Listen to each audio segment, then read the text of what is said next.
Ek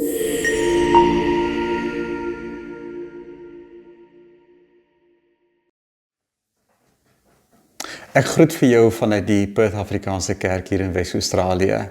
Ons gaan vir die volgende 3 geleenthede in hierdie Pinkstertyd stilstaan bietjie by wat dit beteken om geesvervuld te wees. Nou, Pinkster gaan uiteindelik oor die Heilige Gees, oor hom as persoon en ook oor die werk wat hy in en deur ons doen. Nou, vir die meeste van ons is dit nogal bietjie vreemd om oor die Heilige Gees te praat, want ons praat in die gemeente en ons praat ook as gelowiges met mekaar meestal oor die Vader en oor Jesus Christus. En natuurlik oor dit wat Jesus vir ons kom doen het, dat hy vir ons kom ly en sterf het en dat ons deur hom vir ewig verlos is en die ewige lewe beerwe het. Maar dit alles is uiteindelik die feit dat ons dit doen, ek weet nie of ons al ooit daaroor gedink het nie, is volgens die woord van God, is die werk van die Heilige Gees.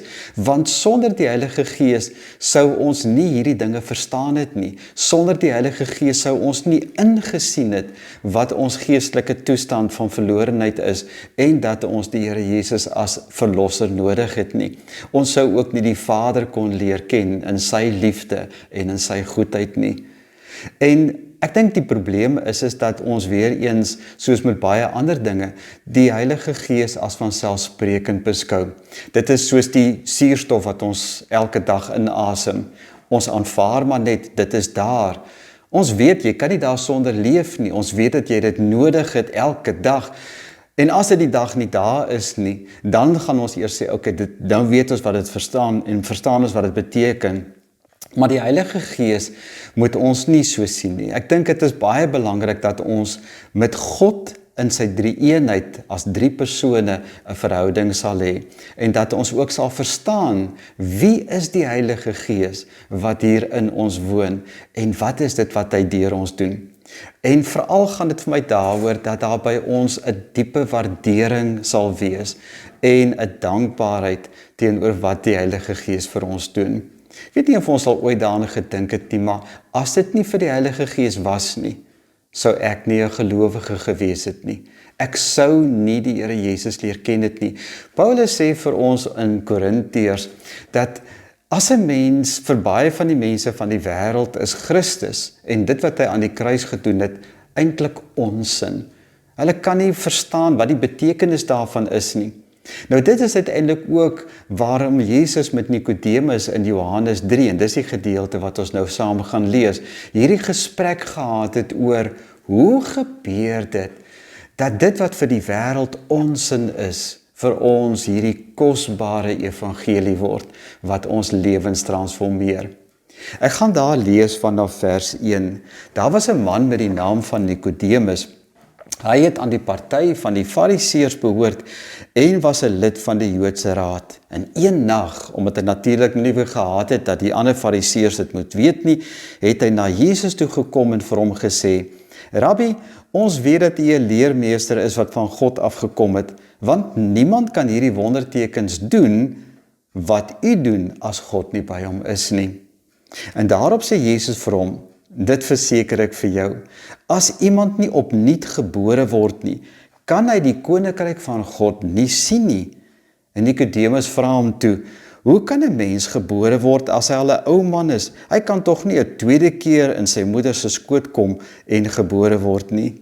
Jesus het geantwoord: dit verseker ek jou, as iemand nie uit water en gees gebore word nie, kan hy nie in die koninkryk van God kom nie. Wat uit die mens gebore is mens, maar wat uit die gees gebore is gees. Nou moenie verbaas wees dat ek vir jou gesê het, julle moet opnuut gebore word nie. Die wind waai waar hy wil, jy hoor sy geluid, maar jy weet nie waarvandaan dit kom of waarheen hy gaan nie. So gebeur dit met elkeen wat uit die gees gebore is. Nou, hierdie is 'n kosbare gedeelte in die woord van die Here, want hierin leer ons dat dit is die Heilige Gees, selfs nog voordat ons die Here leer ken het hy alreeds in ons gekom, ons geestesoë as ware oopgemaak, En soos Jesus dit hier stel, om die koninkryk van God te kan sien. En Jesus herhaal dit weer om te sê ook, maar hierdie geboorte van bo af deur water en gees is sodat ons die koninkryk van God kan ingaan. Met ander woorde, dit is nie net om te sien nie, maar ook om te verander en uiteindelik in die koninkryk te begin leef saam met ander medegelowiges. En dit alles is wat die Heilige Gees doen. Hy is die een wat ons kom verander het. En ek wonder of ons al ooit bietjie stil geword het en gedink het, dat as dit nie vir die Gees van God was nie, sou ons nie geglo het nie. En Paulus wat sê dat vir die wêreld is dit onsin, dat Jesus aan 'n kruis gehang het. Maar vir ons het dit die krag van God geword, wat ons lewens verander en ons lewe transformeer, wat trouwens die hele wêreld verander. En dit is wat die wonder is van die Heilige Gees.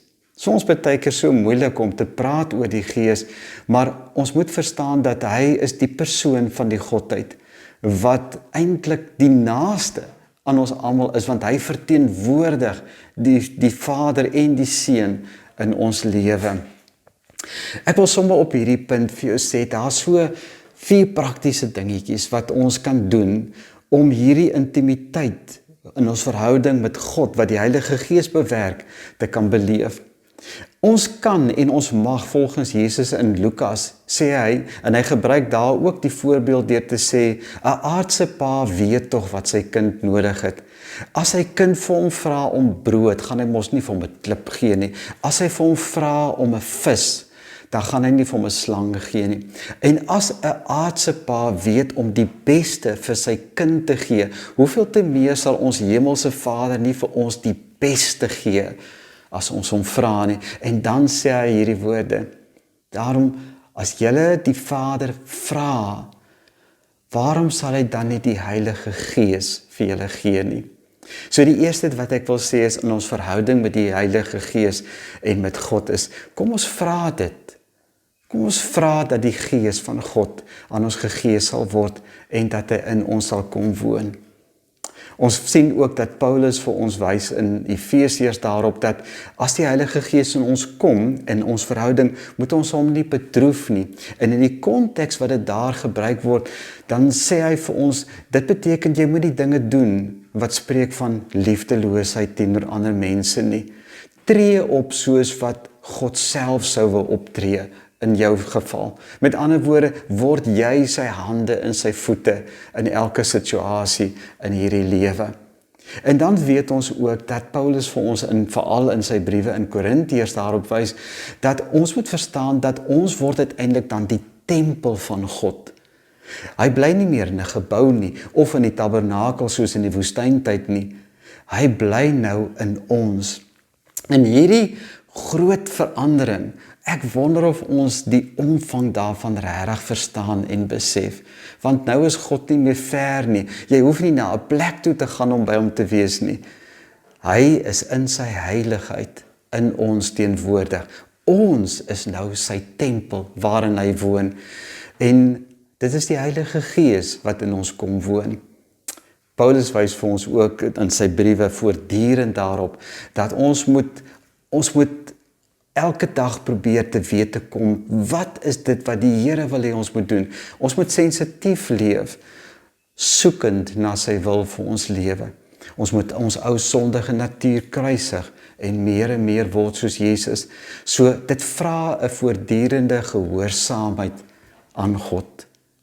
Nou, ek wil graag afsluit deur vir jou te sê hoe kosbaar is dit wat die Heilige Gees in ons kom bewerk het.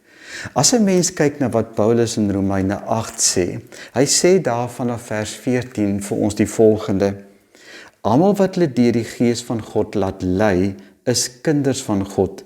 Die Gees wat aan julle gegee is, maak julle nie tot slawe nie en laat julle nie weer in vrees lewe nie.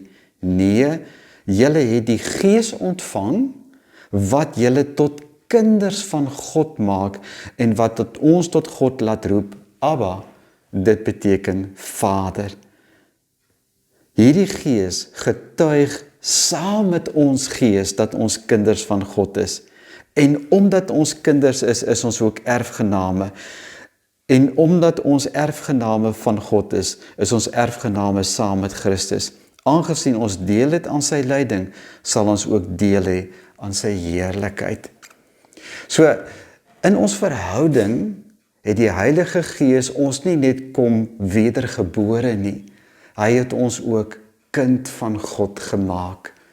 In hierdie hele proses is hy die een wat elke dag, dag na dag, hier diep binne ons aan die werk is.